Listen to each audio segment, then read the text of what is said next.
ورحمۃ اللہ تعالیٰ وبرکاتہ۔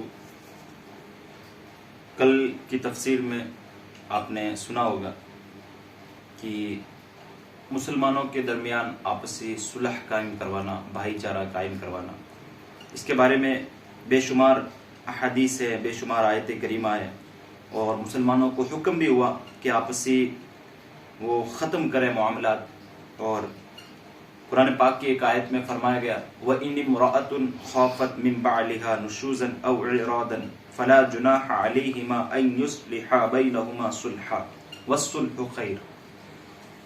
سورہ نساء کی آیت نمبر 218 ہے۔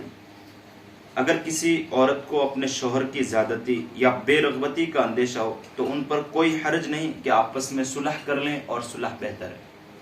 صلح کو قرآن بہتر فرما رہا ہے، تو ہمیں بھی یہ صلح والا کام جاری کرنا چاہیے۔ فی زمانہ بہت سے ایسے معاملات ہیں جو آپس میں ٹوٹے ہوئے، لیکن وہ انتظار میں ہے کہ اگر کوئی تیسرا آ کے ہمارے درمیان صلح کروا دے تو ہم راضی ہو جائیں گے۔ اس تمنا میں بے شمار لوگ اس وقت بھی ناراض ہیں ایک دوسرے سے۔ تو ہمیں یہ کام سنبھالنا چاہیے۔ ہم ہمارے آس پڑوس میں دیکھیں، علاقے لیول پر دیکھیں، اگر کوئی مومن آپس میں جھگڑے ہوئے ہیں تو ہم ان کا صلح کروائیں۔ ایک اور جگہ فرمایا یسألونک عن الانفال قل الانفال للہ والرسول فاتقوا اللہ واصلحوا ذات بینکم۔ اے محبوب، تم سے اموال غنیمت کے بارے میں پوچھتے ہیں، تم فرماؤ غنیمت کے مالوں کے مالک اللہ اور رسول ہیں، تو اللہ سے ڈرتے رہو اور آپس میں صلح صفائی رکھو۔ یہاں پہ بھی صلح کے بارے میں فرمایا گیا۔ قرآن پاک کی ایک اور آیت میں فرمایا گیا او اصلاح بین الناس لا خیر فی کثیر من نجواہم، ان کے اکثر خفیہ مشوروں میں کوئی بھلائی نہیں ہوتی ہے مگر ان لوگوں میں جو صدقہ یا نیکی یا لوگوں میں باہم صلح کرنے کا مشورہ کرے۔ تو یہ تمام چیزیں صلح کے بارے میں۔ ایک اور حدیث پاک ہم سنتے ہیں، حضرت ابو درداء رضی اللہ تعالیٰ عنہ سے روایت ہے، رسول کریم صلی اللہ تعالیٰ علیہ وسلم نے ارشاد فرمایا کیا میں تمہیں ایسا کام نہ بتاؤں جو درجے میں روزے، نماز، زکوٰۃ سے بھی افضل ہے؟ اللہ اکبر۔ روزے سے بھی افضل، زکوٰۃ سے بھی افضل، نماز سے بھی افضل۔ صحابہ کرام رضوان اللہ تعالی علیہم اجمعین عرض گزار یا رسول اللہ صلی اللہ علیہ وسلم کیوں نہیں؟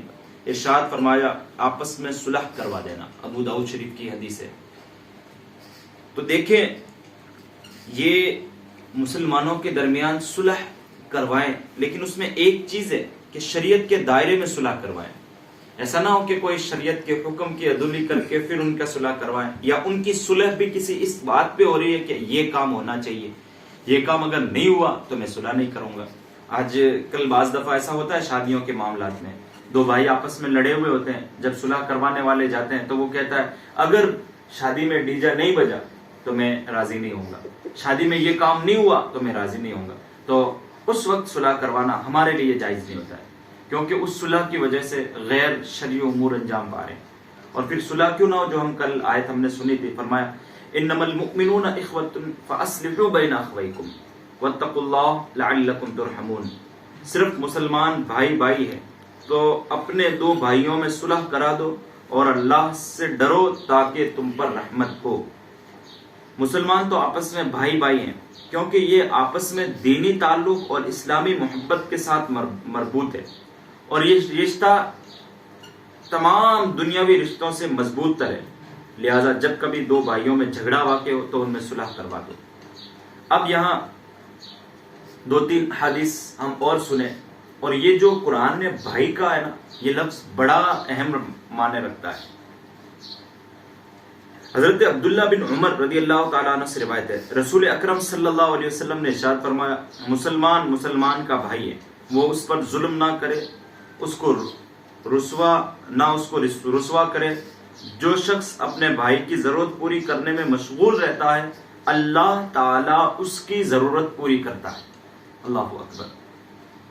صوفیہ فرماتے ہیں کہ بندوں کو دوسروں کے لیے دعا کرنی چاہیے، جب وہ دوسروں کی خواہش کو پوری کرنے لگ جاتا ہے اللہ رب العزت اس کی خواہش کو پوری کر دیتا ہے۔ اور جو شخص کسی مسلمان سے مصیبت کو دور کرتا ہے اللہ تعالیٰ قیامت کے دن اس کے مصائب میں سے کوئی مصیبت دور فرما دے گا۔ اور جو شخص کسی مسلمان کا پردہ رکھتا ہے قیامت کے دن اللہ تعالیٰ اس کا پردہ رکھے گا۔ آج ہم آپس میں ایک دوسرے کو رسوا کرنے میں لگے ہوئے ہیں، ایک دوسرے کو ذلیل کرنے میں لگے ہوئے ہیں، اور ہم سے کسی مومن کی تمنا پوری نہیں ہو پا رہی، ہم کسی کی دل کی تمنا پوری نہیں کر پا رہے، اور پردہ پوشی یہ صفت تو ہمارے اندر مفقود ہو گئی ہے۔ اگر کوئی چھوٹی سی بھی بات کسی کی ہم تک پہنچ گئی تو جب تک 50 لوگوں کو بیان نہ کرتے ہمارا ہاضمہ گڑبڑانے لگ جاتا ہے۔ تو ہمیں کوشش یہ کرنی ہے کہ ہم زیادہ سے زیادہ لوگوں کے درمیان صلح کروائیں، لوگوں کی پردہ پوشی کریں، لوگوں سے مصیبتوں کو دور کریں، کسی کی مصیبت پر ہنسے نہیں، ان کی مصیبت کو دور کریں۔ اس کا بینیفٹ کیا ہے؟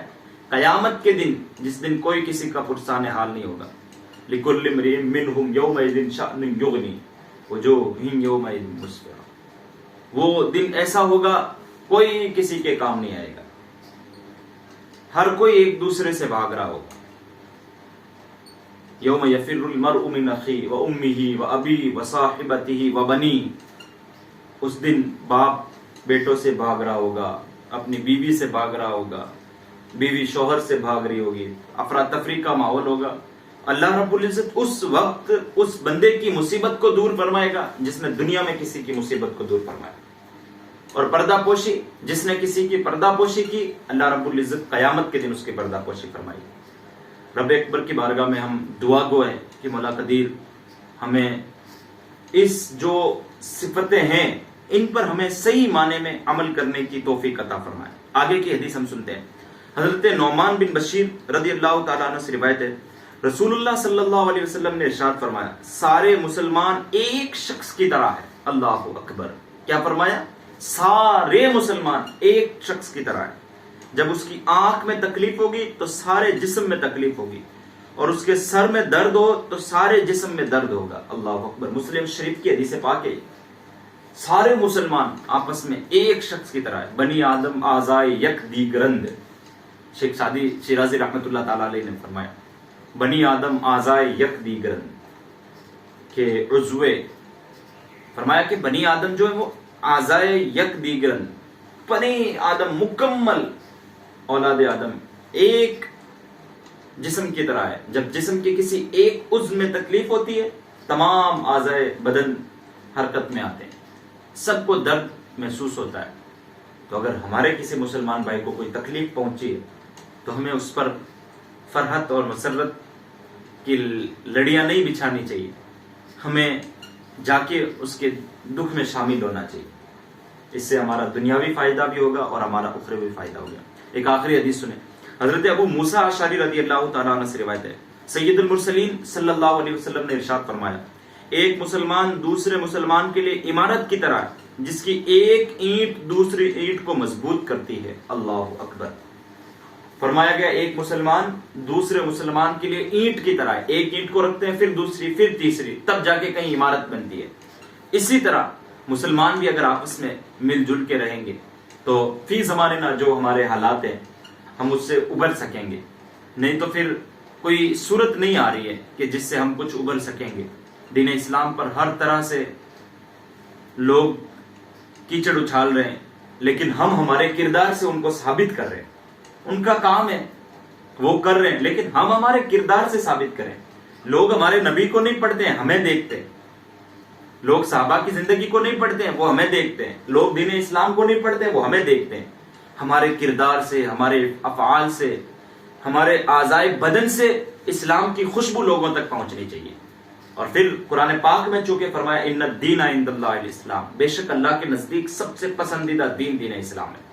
تو ہمیں اسلام اور قرآن کا پیغام دنیا کے گوشے گوشے میں پہنچانا ہے، اور بارگاہ عزت میں دعا ہے مولا قدیر ہمیں کہنے اور سننے سے زیادہ عمل کی توفیق عطا فرمائے۔ السلام علیکم ورحمۃ اللہ وبرکاتہ۔